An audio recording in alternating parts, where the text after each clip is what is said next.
Welcome to Unposted, a series on my YouTube channel that takes on topics that I think are too thoughtful, too layered, or simply too real to survive the LinkedIn algorithm. This is a conversation space for coaches and leaders to engage in smart, spicy discourse that prioritizes lived experience and informed takes with zero tolerance for cheap shots. I'm Mariana, a first generation professional, leadership coach, and former talent development executive specializing in human centered leadership focused on supporting 21st century leaders navigating complex career environments. Today, I'm so happy to have on one of my favorite people as my guest. Dr. Anna Kalschmidt is an award winning industrial organizational psychologist and leader in research on the social class dynamics in the workplace. She's best known for being a thought leader in understanding the unwritten rules of work and how they impact everyone, especially marginalized communities within organizations. She's currently traveling the globe speaking about her recently released first book called The Unwritten Rules of Work, Social Class, and Neurodivergent Identities. Anna, I am so glad you're here. Thank you for being on today. Thank you for having me. I don't shy from spicy conversations. Which is why you're Stereotypical perfect. white girl with spicy food, but spicy conversation. So I invited you on specifically to talk about first generation professionals, which you discuss in your book as a marginalized group in the workplace. And as a Mhm. first generation professional myself, I came up from working class roots to become the first in my family to graduate with a 4-year degree and enter a white collar career. And since the late 2010s, that's pretty much been the formal definition of a first generation professional. But more and more, it seems to me that this definition is expanding to include a variety of individuals from backgrounds that are more first gen adjacent than actually from one themselves. Mhm. My hot take is that the scope creep can have the effect of eclipsing the individuals that the term was originally meant to make visible. So, my question to you today is why does it seem like the definition of a first generation professional is experiencing scope creep? And what do you think is driving that? Well, the typical psychologist, it depends. I have a few theories. My overall, I think my top statement, what I say in my book is, while there's so many different experiences at work, and yet most people, I would say over 90% at least, are not happy at work. They don't like their boss. It's not going well. Now, the extent to how damaging and how much it blocks their success, absolutely, there's varying degrees among identity groups. Right now, we know Black women are leaving the workforce in droves, being pushed out. So somebody who's like me, looks like me, can't say that it's the same level of impact, and yet both of us can be unhappy. So I think there is a latching onto this term because a lot of people are going to work for maybe the younger for the first time and being like, what is going on? Because it is a completely different culture, and all of its power, why it's unwritten, all of its power is in being unspoken. All of its power is in trying to make you feel gaslit that it's just a you problem. It's not it's not a shared experience, because if it's a shared experience, then you can have a movement. I also think that because we already have the term first generation student, that there can be some confusion, because if there's first generation student, then the first generation professional has to be different. Now, because you've read my book, because you reviewed some of the chapters, thank you, that I say in my book, I'm not a first generation professional. My father was. So I have not claimed the term, but it does pull a feeling from me of like, yes, my dad was the first to go to college in his family. Um, but he worked most of his career at a pulp mill, right? In the very small rural town where I was born. And so when I went to larger cities, big university, white collar work environment that was not a pulp mill, I still felt like, what the hell is going on? Right. So that also is like my nuance with, understanding class. And I hadn't even heard the term first gen professional at the time.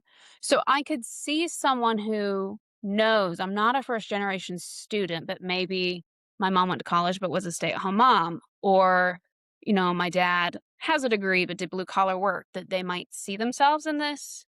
Maybe it's a different term that they don't have language for. That's one of the most common things I hear from people is, you're putting words to something that I have felt but not had language for. But of course, there's the risk, as there is with anything, of if this term means anything, then it also means nothing. And that can also, I mean, you could have a conspiracy theory behind that as well on, is that part of the point? Is, well, if we're all first generation professionals, then does it need support and discussion? Right. Yeah, I really appreciate that framing of it because well, there are a couple of things you said. The first thing was around language because I have told you that. It's like one of the reasons why I gravitated to you in the first place is because you were the first one that crossed my radar that was so able to fully articulate the experiences that I and others from first generation backgrounds have dealt with going into the workforce Mhm, until I found your work. And it was illuminating and quite frankly, a relief to understand mhm, why barriers felt so prevalent. So I do want to recognize the power of that. And when I reached out to you about this episode, uh, I used an example of kind of my own experience of recognizing how language can be distorted and kind of what is meant to honor and recognize one thing can expand to almost where it's like meaningless. So mhm. in this moment where I think people are reaching for not only understanding like you said, a way to define their experience or explain what they're going through. But I think that there's also maybe like a way to align oneself with a narrative that Mhm. makes it feel more or less privileged, maybe, if that makes sense. Yeah, and we're also in this weird time of, with internet algorithms and culture wars, that, language matters so much, and yet we can police each other on language so much without changing any of our actions, that then it becomes like we talked about. There's the leftists policing each other over language and nothing gets done, which is, it's not just a stereotype, it's very real. And yet also language is so powerful. So, and I always talk about this. On my favorite book is Doppelganger by Naomi Klein. And she talks about, and she's like, Steve Bannon for the past decade has very clearly taken words to use them as an opposite meaning, because this makes it harder to communicate with people about phenomenon. And he knows that. So, one of the one woke, that's initially African American vernacular, someone who is awakened to a concept that has now been used to mean, I don't even know if it's derogatory about caring about other people, right? That you're not qualified, whatever. So when you take away language, when you strip away, it makes it hard for people to connect and discuss. So, because then it means nothing. So there's the importance of it. And yet we can run into the opposite, or not even the opposite, but an extreme of, if your language is perfect, but your actions are nothing, then the language opened the door and you didn't walk through it, I you love know? that. So I think the language is very important to talk about experiences. And we still have to remember, okay, we still need to do something for why so many professionals are like, what the hell is going on? This feels like a cult. Yeah. Um, Yeah. so it's interesting that you bring up the point, around kind of, aligning around an idea collectively, because Mhm. I think about actually someone that we know mutually who I had a lovely lunch with late last year. This person works with a lot of first generation professionals and their take was that a first generation professional could mean anyone from, kind of the traditional definition that I set forth before to somebody who maybe comes from a wealthy background but was raised abroad and is now coming to the United States to find their, you know, Mm, career purpose and success, which I really struggle with. I think, you know, mhm. of when I mentioned in my intro of, this term was designed to make the unseen more visible. Mhm. Big part of that, and I can't wait for your insight on this, is socioeconomic class.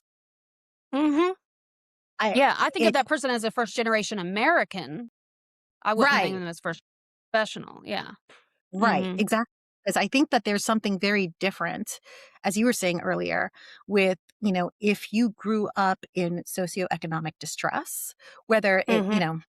didn't necessarily have to be, homeless or on food stamps, but maybe your parents lived paycheck to paycheck. Maybe you never went on vacation. Maybe you couldn't really afford a whole new wardrobe at the start of the school year. I think is very different from someone who maybe came up in a more economically stable environment, Mhm. not necessarily wealthy, but comfortable, let's say. And the parent was raised in a first generation capacity, a first generation professional where their parents didn't go to college and their parents didn't were only Mhm. didn't enter the professional, which for our purposes is more like the corporate workforce. Right. So, how much do you think that matters in this conversation? Yeah, I struggled with this when writing my book and when looking through my data because there's so many different experiences, and that's why early, like in the introduction, I start talking about universal design. Because when you we when we are building spaces, we can intentionally build them for everyone, or we can build them for the typical person. And the latter is what we usually do. And because our workspaces were built in the early 20th century, the typical person was a landowning white man. Right? And the people in power with that were the robber barons who were basically all white men, right? So like there's all these class, race, gender, and ability status things going on in there. Immigration status is always one. And so if we're going to build universal design spaces, we can do that in a way that benefits everyone. The example I give in my book, the famous universal design example, is a ramp. Who does it help the most? People in wheelchairs, but it helps everybody else, like parents with strollers, people pulling wagons, people moving, etc. And so I think a problem a lot of Americans specifically have is seeing, because we're so individualistic, though again to varying degrees, because white Americans are far more individualistic than non-white Americans, is that if it's good for you, it takes away from me. And that's like what gets in this whole affirmative action conversation. While the irony is to have universal design, we have to be able to identify who the most marginalized is, not to start oppression Olympics, but because we're not even going to think of the ramp if the person who's in the wheelchair isn't present. That's such a Like if we powerful only think insight. about, well, if you were like, okay, as a woman, right? Something that a man designed a building if there's a glass staircase. Like, not only is that like one hell of a metaphor of the glass staircase, but it's also like, I am not walking up that in a skirt, Right. right? So if only I am there, then I can only contribute. Okay, guys, we need not see through staircases. And yet, again, then we leave out the wheelchair and that we should maybe have a ramp and an elevator, right? So I think a big part of the language is one recognizing that I always say unwritten rules for someone else don't invalidate the unwritten rules for you. It actually usually benefits. If somebody has it worse, addressing their issue is likely going to make yours better because, like, we're all connected. We just don't see that in the US. And why the language is being changed is very important. And we don't talk about that enough. There's language policing. Right? There's I mean, one of my favorite comedians, Eliza Scherlinger, has a great bit from a few years ago on white women, liberal white women. Is it Latino or Latinx or Latina? And like, who can show off the most words that they know? Right? But what if we don't discuss why the word is changing? We miss out on what the whole point is and what can be done. Like, for an example, I was in Berlin and Munich. The swastika wasn't always a Nazi symbol. It's actually way older than that. It was a Sanskrit symbol, and it was a very positive one. And you will literally see people now being like, "Well, actually, I have a swastika, and it's not because 'cause I'm a racist, it's because I actually know that," and it's like, "Babe, less than 100 years out in this part of the world, not in India, you have a swastika out, that meaning has changed, and it's been too terrible to play around about." We still have similar issues in the US with the Confederate flag, right? Um, Yeah. the why it has changed is not just, "Oh, people just decided," right? It's because something terrible happened, and the why it's changed is also important for noticing, like I said, the Steve Bannon thing of, does this actually matter? Or were they trying to take away something?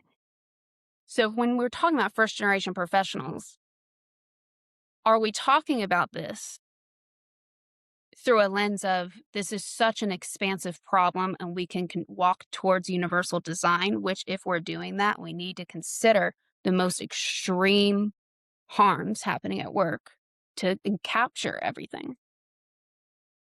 Or are we doing this to erase an experience that is not being included and therefore in universal design isn't possible? While you were talking, a quote that I'm gonna be real honest, I don't remember where I heard it. This was some years ago.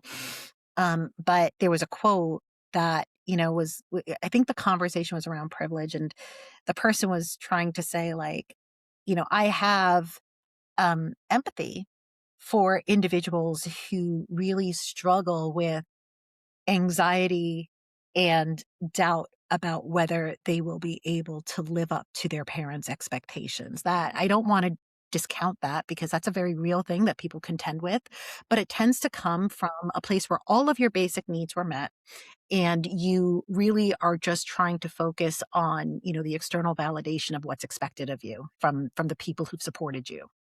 Mm. Whereas a first generation professional who comes from a less secure economic background is constantly kind of has that running script in their head of am I going to be able to survive this moment in history? So, Mhm. I would say, if we were to, look at it at a continuum, there is a broad shift. Like further compounding this is the fact that first generation student was used previously as a term to, identify under resourced or underprivileged students that ended up in Ivy League colleges. But that kind of next step into a white collar professional space is what defines first generation professional. One of the things that I always loved about that definition is that, or the way it was traditionally defined, is that it kind of cut across cultural barriers because you could be, maybe a DACA dreamer whose parents were, undocumented and came here, for 20 years. They built a life, they've been paying taxes and all that, and they've been able to facilitate you having more opportunity, right? That could be a first Mm. generation professional. It could also be, a young white man from Appalachia who, his family has struggled in the quagmire of the coal mining environment for generations. They've been able through grit and innovation be able to, find a better path for themselves. Like that can also be a first generation professional. So I wanted to kind of talk to you a little bit about the role of privilege in this because I, I think that the idea of privilege and meritocracy and the way that we've been enculturated in those concepts plays into this temptation to want to kind of rework the parameters of what a first generation professional really is. Yeah, I mean, meritocracy is, I mean, you c we there is all power is always going to be involved. Meritocracy, I have, retired the word objective from my language as of probably 5 or 6 years ago because it's not real. We can never be objective. We all have subjectivities. The best way to get closest to it is to have as many viewpoints as possible weigh in. And I feel like meritocracy is closely related there. It's Merit, as much as I hate to believe it, I mean, I cannot stress to y'all enough, I'm a 9/11 kid, super patriotic, military in the family, active and veteran. Like, the reason my dad's a first-gen student was the GI Bill, right? Like, America of we wore red, white, and blue just to wear red, white, and blue, right? And, like, how painful it was and how it drilled it was, the idea of meritocracy, and, like, how much we want to believe that, and how 10 years into this research, I can tell you, like, that it serves nobody but the powerful, because all it is used for is to keep us from overthrowing them. Like, at these extreme levels of economic inequality, where, I mean, like, that I believe it is that the top 10% have 90% of the wealth in our country. There is no way 10% of people are working 90% more or are 90% more valuable than anybody else. As we, especially, like, being old enough to see the dot-com boom and the AI, we also have seen all this venture capital, like, who is deciding what is value, how much something is worth, and how full of shit that is. And everybody's shocked when we have the WeWork examples, right? The more you learn, the more you're like, this is real. You flattered that man enough to give you money. And somehow you kissed his ass so effectively. He didn't realize your office sharing company is not a tech company. I mean, like, that's unwritten rules, right? Like, that's what it is. And so, like, meritocracy is this myth perpetrated by the wealthy so that we don't overthrow them, and so that we work our asses off, which only benefits them. Because it's not that, hard work is never rewarded, but it certainly is more rewarded for some groups than others. And that's where we get into, we're all getting the short end of the stick, but some of us can't even touch the stick, right? And that's where privilege comes into play, and that's very intentionally designed. Every dictator, monarchy, every power imbalance can only maintain power by having uneven distribution so that those groups police each other. Every single one.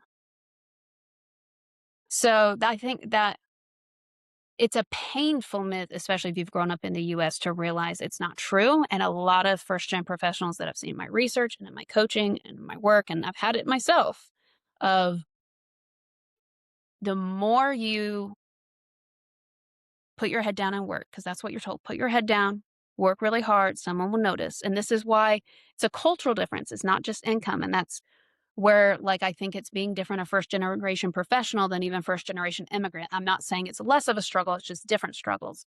If you've been told to put your head down and work and bust your ass, that is what working class parents teach their children.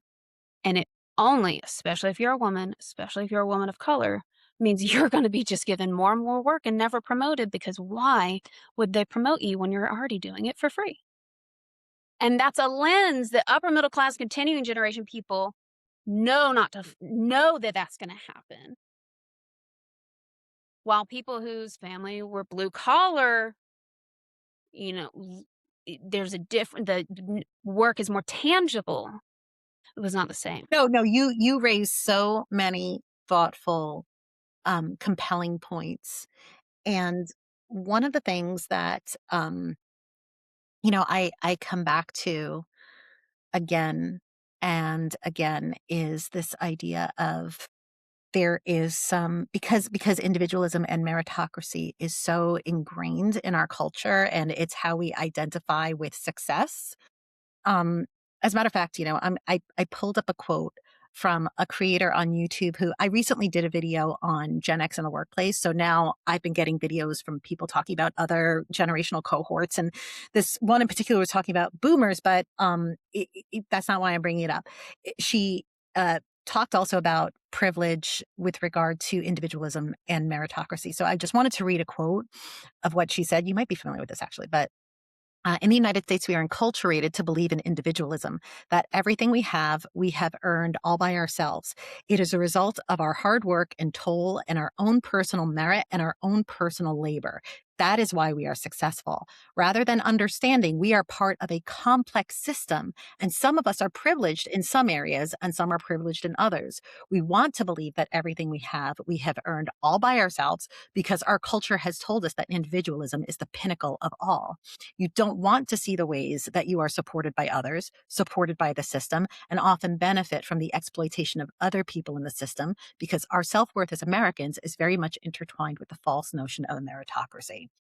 And that hit for me because I think sometimes when, people are drawn to the first generation professional label, for lack of a better term, and they are, identifying with that despite not really fitting the definition in its traditional form, uh, it's because any sort of conflict or challenges that may be experiencing, I Mhm. wonder if there is more of an expectation for, when they come across conflict or challenge, that it should be more frictionless.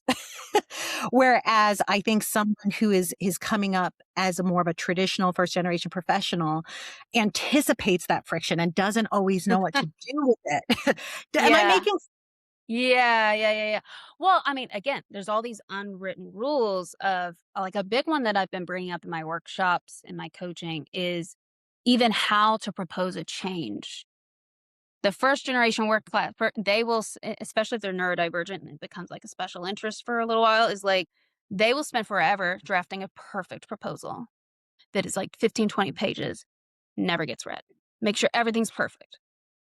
They don't know how to informally float and build consensus, and that's really just a chat you have over drinks or golf. And then you slowly start building pieces of the proposal, right? That it's not that's that's not taught in school. Because in school, we do the 15-page papers, yes. right? So it's a shift even if you've been to college to be like, how do you float an idea to someone? And I've had to explain to people.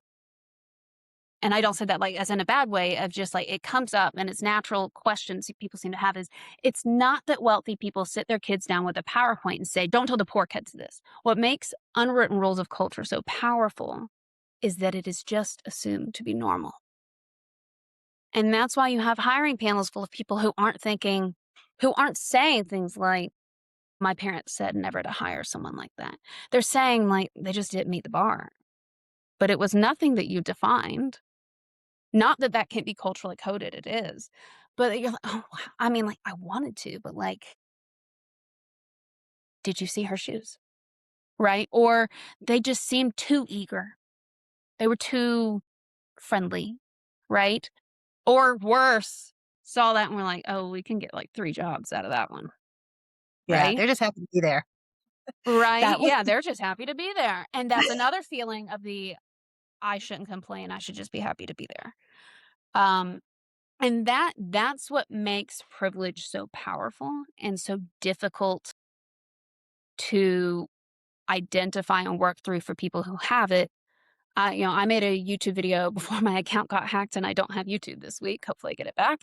Of, as a white woman in America, I don't walk into a store and think no one's following me. What a privilege. I Unless I'm dressed real trashy. Then, they wanna see the receipt when I leave the store. That is the weird thing about privilege, is that, like, it's not that I should also be followed around a store. It's that other people should not. Maybe there are other behaviors that are actually suspicious that we should identify. Um, or that we all have to show our receipt when we leave. There are some like, it's very common, I'm in Europe now, it's very common that you have to use your receipt to scan out to leave. And we were starting to see those in DC as well. So that's what makes unwritten rules and privilege. Knowing the unwritten rules is privilege. They're yes, connected, right? And that's why they're so powerful is that you don't see them as privilege, you just see them as normal. Like, of course you don't paint your nails orange and go to work. Well, what does that have to do with my job? Right. Yeah, no, that's not just that's normal to you. To everybody else who read the job description, we didn't know that you were gonna be policing nail color because that's a really weird thing to focus on. Yeah. I have to say it's one of the ways, and I don't know if this is something, because you've spoken with so many first generation professionals in your research, I would trust your insight on this implicitly. Uh, One of the ways that I think my parents attempted to, shape me for the white collar space. It was all the keep your head down and don't say anything, take all the work, show them Mhm, that you're a hard worker that doesn't complain. It was almost mhm, like a master class in fawning, which is how they, so I can't really fault them because they didn't know what they didn't know. They only knew, mm, like, you need to, act a certain way. So we're going to show you what we've observed and what's worked for us. If you're trying to get mhm, ahead, you're at cross purposes with that conditioning. mhm, and this is where there's so many this is why there's so many intersections, and again, why these words get convoluted, because my dad taught me the same thing. He was the first gen, and yet he was also a man. He's also a white man, and he's a boomer, and he's in a rural area pre, transportation, globalization, internet, and all of that, where they didn't wanna lose workers because it was so remote. They knew it would be a pain in the ass to find someone else, right? And, like, I mean, things he was even because he was in the military, he was even shocked when I had a federal job to see that he's like, "These benefits are terrible. This is" like, "You used to take a pay cut to work for the Fed, but the benefits were wonderful." Yeah. And now he's like, "This might as well be private sector benefits, but without the pay." And I was like, welcome to being a millennial boomer, right? So, like, it's just different of like, not that he was well off, but he was like, no, like if the company did really well that year, we did get a higher match on our 401(k). And I'm like, yeah, that has never happened, So not just for me, to anybody in my age group, right? Like that just got rolled back because, and 401(k)s in themselves were a rollback from pensions. Right, so he was living through just that start to shift, but before they were like, "This is what we're really doing," right? So there's just so many factors that also make it hard to nail down of like I said, in that case, he's first gen. There's also gender and generation, and all the historical factors that happen in there that also influence as well. And on that note, I'm going to, whoever's watching, I highly encourage you to run to your favorite bookseller and purchase Anna's book on the unwritten rules of work, social class, and neurodivergent identities. She just unpacks so much of what we got into, like just the surface of today, in chapter after chapter, of just incredible If I didn't insight. scare And them away with a 400-page, to be clear, 75 and pages are Susie just would love me. citations, so it's not actually that long, but, And actually, one of the favorite things I love about your book, I know I sound like such a fangirl, but is you frame up so clearly in the beginning, this is why this is important. This is who it's for. This is why you're going to find it useful. Chances are throughout the course of one's career, you're going to come up against these obstacles. You may not always realize what it is you're experiencing.